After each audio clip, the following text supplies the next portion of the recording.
Yes. Welcome to the Lesbian Podcast. The only podcast, to my knowledge, that is ran by two lesbians. To my zero research, I'm your host, Luna Warman, and with me right now is my girlfriend, Caroline Penny. Yes. Now, last time we spoke about... what was it again? Chlamydia? Yes. That time we had a sponsor, just as we do now. We are sponsored by TikTok. What's your attention span flat out away by every set? Ooh, butterfly! Oh my god, a butterfly. Wait, look! What? A car! A car? Wait, what were we sponsored by again? TikTok, whatever, let's get to the point. So, today's topic is the evolution of dating regarding technology. Interesting, though. Quick. Well, let's start where it started. Arranged marriages. Yes. In a large number of cultures, marriages were mainly arranged by families based on social status, economic considerations, and strategic alliances. But courtship was just as common. Courtship is a formal process involving the parents' supervision and adherence to strict social etiquette, right? Yes. But romantic relationships were pursued with the intention of marriage. Which brings us to the 19th century, the Victorian era. Oh, isn't this when courtship became more regulated and emphasized modesty, restraint, and the exchange of love letters? Yeah, very romantic. Romantic indeed. And we go to the early 20th century. Blech. I kid. I mean, this is when people became more free. It brought a shift in dating norms. Young people engaged more in more casual and supervised activities like going on dates, dancing, and enjoying leisure time together. Around the mid-20s, of course. And due to the invention of the automobile, the widespread availability of cars allowed for greater mobility and privacy, enabling couples that lived further apart to have dates away from their homes. But then we went to the mid-20th century. Dating in the 1950s, which was the post-war era, saw the rise of traditional dating norms. Men asked women out on formal dates, often picking them up at their homes and adhering to strict gender roles. Yes. Especially with the introduction of television, which popularized cultural norms and created a shared experience, including the portrayal of romantic relationships and dating, leading us to the 20th century, which we will skip, which is why we will go to the 1990s, in which the internet revolutionized dating with the emergence of online dating websites, allowing individuals to connect and find potential partners online. Then came the 21st century, in which mobile dating apps like Tinder, which led to the rise of location. Let me gather my words. It was smartphones that led. All right. The advent of smartphones led to the rise of location-based dating apps such as Tinder, Bumble, and Grindr. These apps revolutionized the way people met, allowing for easy and quick connections. Social media influences such as Facebook and Instagram have become spaces where people highlight their lives and build connections. Social media can facilitate both initial introductions and the maintenance of relationships. Now, we should mention, was our relationship not forged online? It was. Yes. And I believe that's affected it greatly. I feel like I wouldn't have found you if it wasn't for online. I don't think I would have found anyone like you. Thanks. I don't think I would have found anyone like you. There's only one you. But I mean, in a legitimate sense. Online dating has greatly helped people find people who more adhere to what they believe and their likes and interests. For example, there are many people who live in Canada, but Did you know that less people live in Canada in total than California? So, realistically, you would meet more people online than you ever would in person. Exactly. So, is it not realistic that it's more likely online that you'd find your perfect dating partner? Yeah. Makes sense, like, statistically. Yes, but it has affected our relationship greatly. It is rather painful to be so far away most of the time. Yes. Though, it makes the time in which you spend with me in person far more rewarding. Agreed.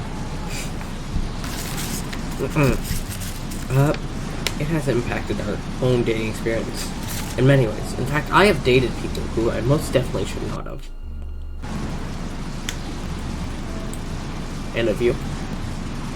Yes. Though that is not the case with you, I feel like internet lowered my standards a bit more than they should have.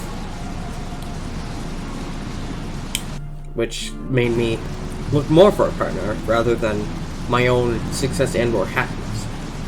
But rather than mope and complain about it, I'm happy to say that it has given me and Caroline, who are rather unsocial individuals, a chance to communicate.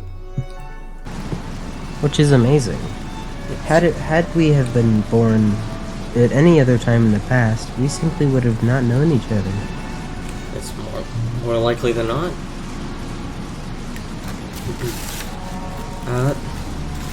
We should discuss the dangers of it in communication relationship building, including the benefits and challenges.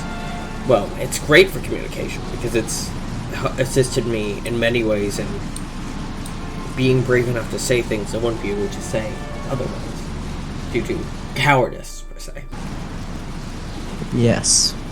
But on the other hand, we must impact the fact that it is very difficult without the proper tone tags and such to give emotion through text. So things might be misinterpreted and cause issues.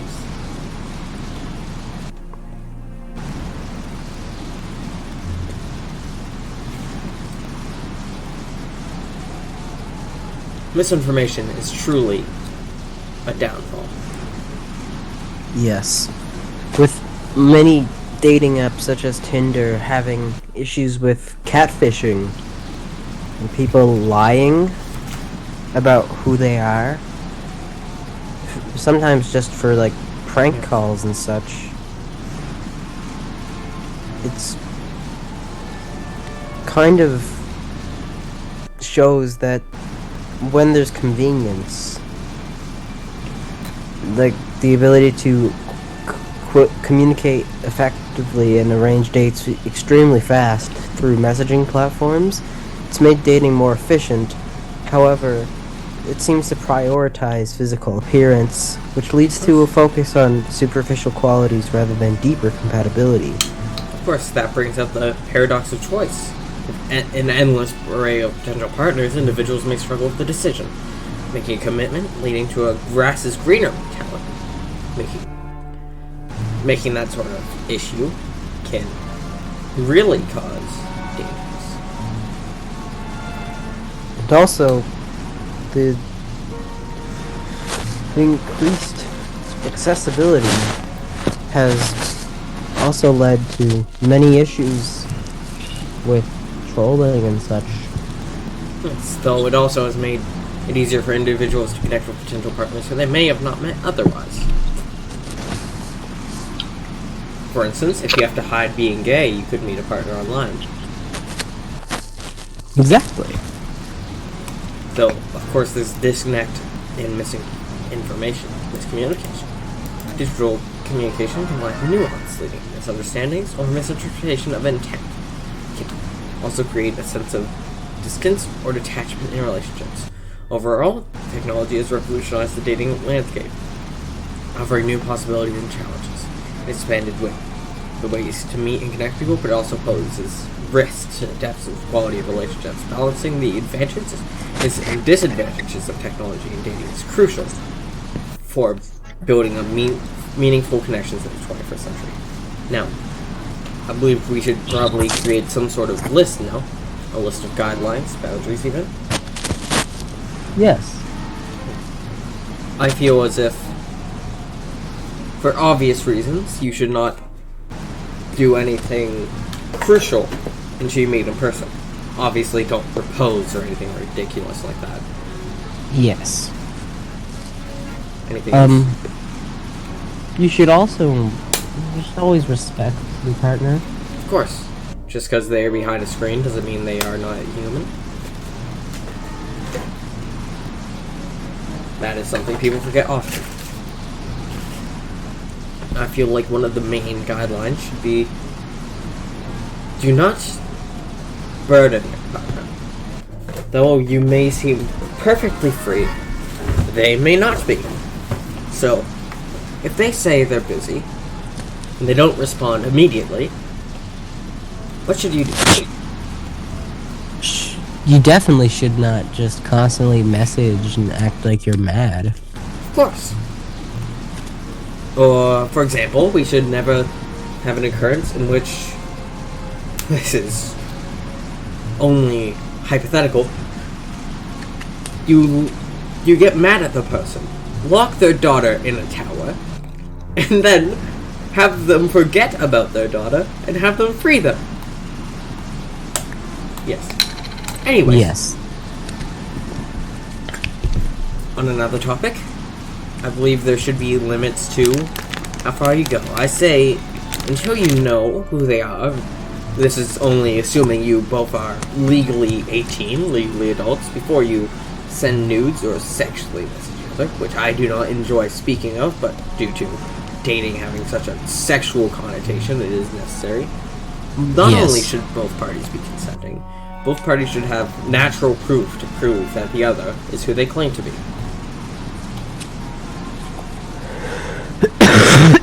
Sorry.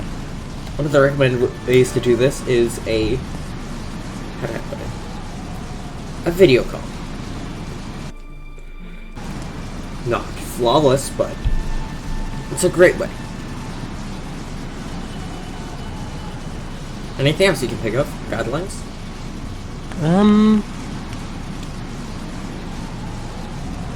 There's lots of things you could do to just hang out online. Of course. But this is more guidelines. As in, what you should do to maintain a healthy relationship online. I mean, seeing as we are succeeding in that, we should discuss those. We play video games. Of course, it makes us feel like the other is actually there. Yes. I'm sure there is some value to be had in VR interactions, though VR does not appeal to me because it makes me sick. Yes, and I do not have the room to set it up, so... But you have it. My father does. Ah. Perhaps we can attempt it when you come over this July. Yes. Yes. Now, Do you have Half-Life Alyx? that is a topic of later discussion, but I do not.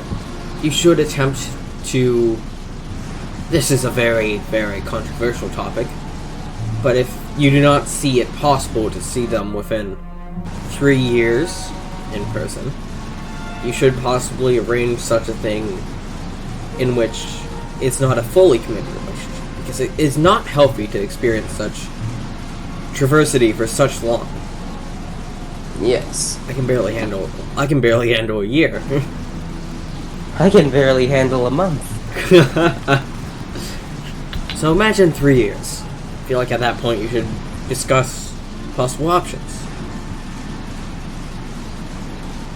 Rather than forcing the hardships, because it is a hard thing.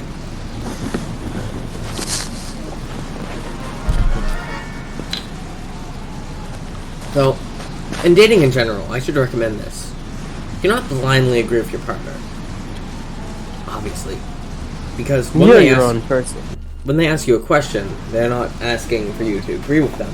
They're asking to see if you agree with them, yes. But that's to see if they... There's nothing wrong with disagreeing with your partner. For instance, my disdain towards jokes towards French people is something that Caroline agrees with. Caroline? Yes, I do agree with that. It's not right to make jokes like that. Yes. But if I... Unless it's creative, which we have agreed upon, right? Yes. But if I proceeded to say... I can say this, because I am Native American. If I proceeded to say, I hate all Native American people, what do you say, Caroline? Whoa there, I do not agree with that. Of course. And then you'd have a proper human discussion. Because you must Yes. realize that your partner is a person. Not all people are fit the perfect ideal partner for you. Yes. Yes. There are things I certainly disagree with Caroline on. There are things I certainly agree with Luna. Certainly disagree with Luna. For instance, Caroline is far less confrontational than me. Is that a problem? No. But has it led to issues? Partially. But does that make our relationship any weaker? No. No. Because we follow the proper guidelines. No. I believe we should show these guidelines in action. Starting with giving your partner space. In this case, Caroline's going to be the busy partner, and I'll be the one either not following or following the guidelines. Alright, I'm going to get some sound effects of typing. Okay. Hey, do you want to hang out? I'm sorry. I have to work from home right now. Okay, that's fine. See ya. See ya. That right there is an example of a healthy interaction. Now, on the other hand, here's an example of an unhealthy reaction. Hey, do you want to hang out? Sorry, I have to work from home right now. What? But you promised. I fell short of my promise. I'm sorry. This is unacceptable. I'm really disappointed. I don't even want to be your girlfriend anymore. What do you mean? No girlfriend of mine's gonna be busy. That's a bit of an overreaction in that example, yes? But the example is still clear. If you keep bombarding them, not only is their work gonna be less efficient, but they're gonna be stressed. No? They will be stressed. Because would you not would not focus when you're working too? I mean, I'm sure you've done work in the past. Everyone has to do some sort of work, even if not an occupation. I mean, even cooking is considered work, and you would rather be focused on cooking rather than being forced to take a message every 3 seconds. Yes. And what's another guideline we set?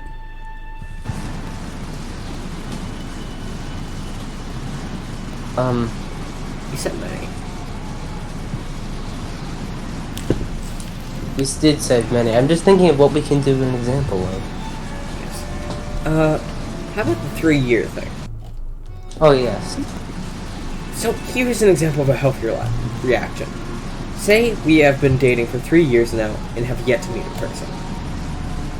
Hey, Caroline, I still love you greatly, but I don't believe I can really handle the lack of human touch for this long.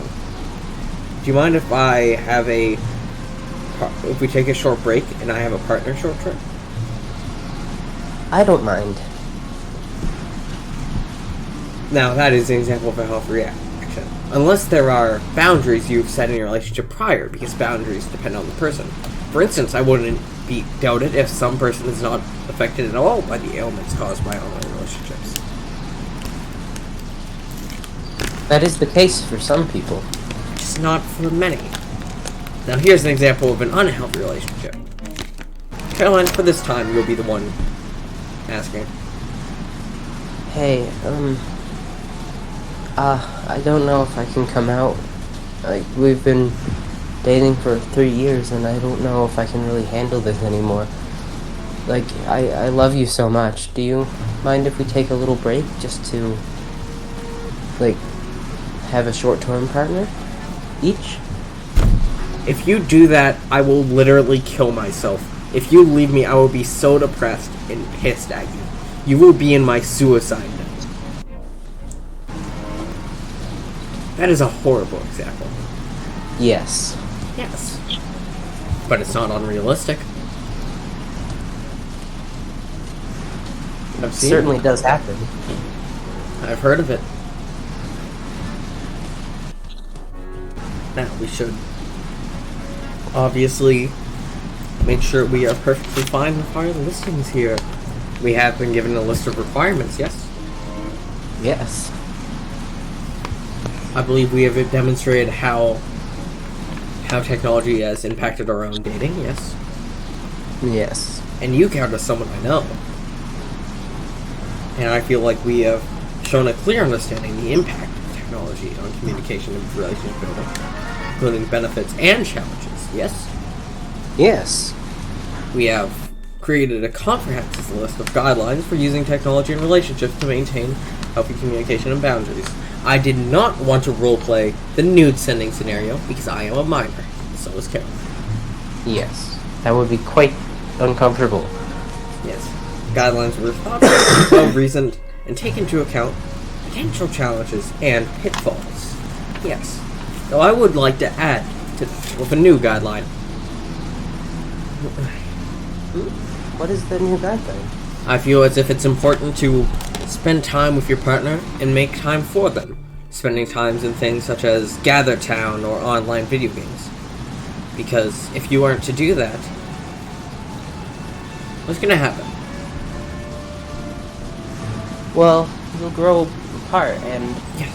that's not healthy for a relationship. Yes. If the relationship is just voice and text with the occasional selfie rather than at least simulation of being on the same road, that's not healthy. Although I do have a question. I've never heard of Gather Town. Oh. I had to use it back in 9th grade because of COVID. It is a application in which you can get all your friends together in a fictional top-down 2D-ish world in which you can create your own avatar. Oh, I have heard of that. I just didn't know what the name was. Yes. I enjoyed it. I wish I could get our friends into it, but I doubt it. Sounds fun. We could definitely work towards that. Yes. I recommend actually working on a project together too.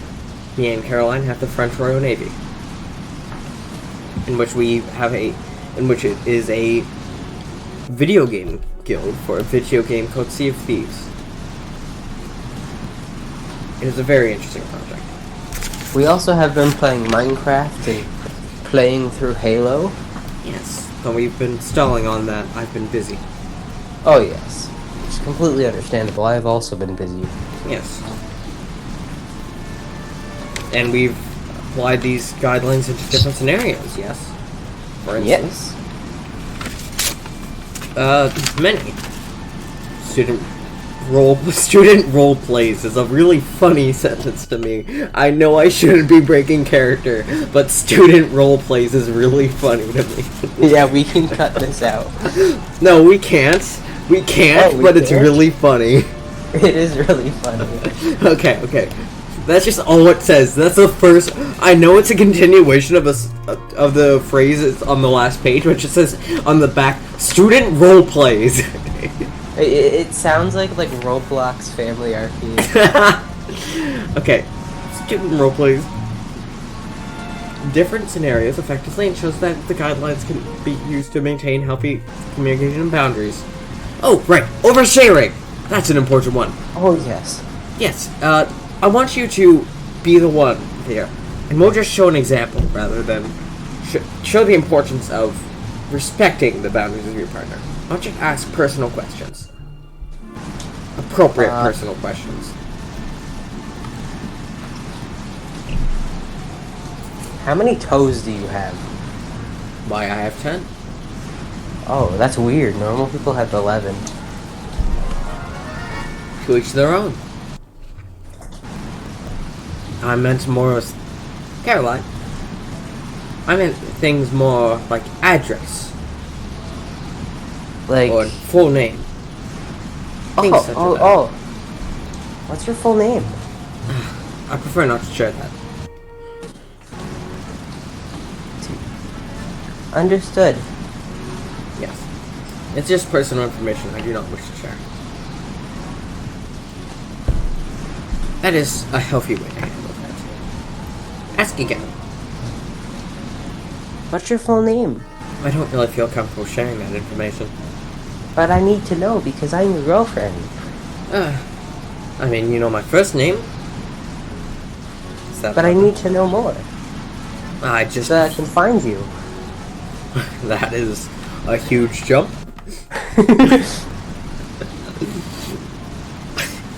Yes. So, What is your address? I do not want to share that information.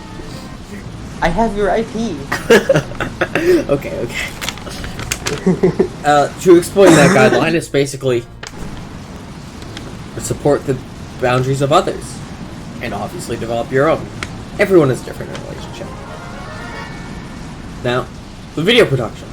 Yes, the podcast.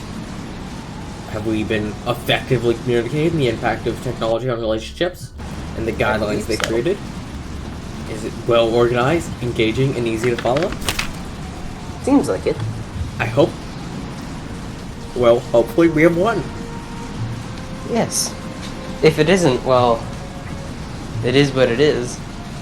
That's showbiz, baby. Exactly. Anyways, this has once again been sponsored by TikTok. And this is the Lesbian Podcast. We bid you adieu. What are we sponsored by again? I forget.